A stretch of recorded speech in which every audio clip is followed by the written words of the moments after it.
What is up with us white people?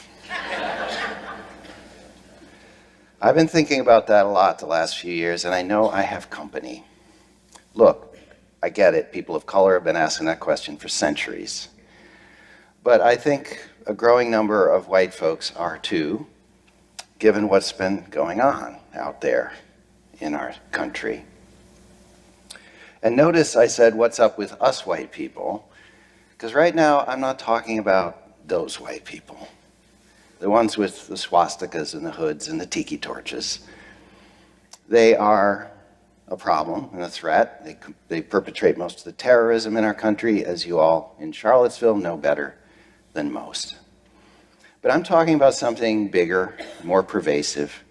I'm talking about all of us, white folks writ large. And maybe especially people sort of like me, self-described, progressive, don't want to be racist, good white people. Right? Any good white people in the room? I was raised to be that sort of person. But genetically, we are all 99.9% the same. There's more genetic diversity within what we call racial groups than there is between racial groups. There is no gene for whiteness or blackness or Asianness or what have you. So how did this happen? How did we get this thing? How did racism start?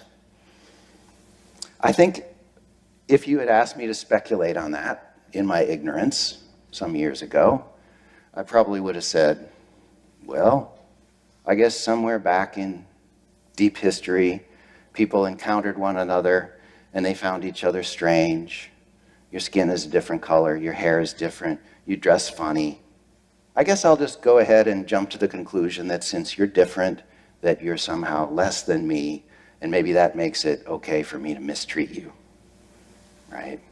Meanwhile, over here in colonial America, the people now calling themselves white got busy taking these racist ideas and turning them into law. Laws that stripped all human rights from the people they were calling black and locking them into our particularly vicious brand of chattel slavery. And laws that gave even the poorest white people benefits. Not big benefits in material terms, but the right to not be enslaved for life, the right to not have your loved ones torn from your arms and sold, and sometimes real goodies, the handouts of free land to white places like Virginia, to white people only, started long before the American Revolution and continued long after. Now, I can imagine there would be people listening to me, if they're still listening, who might be thinking, oh, come on, this is all ancient history. Why does this matter? Things have changed. Can't we just get over it and move on? I believe we also stand to benefit if we could create a society that's not built on the exploitation or oppression of anyone.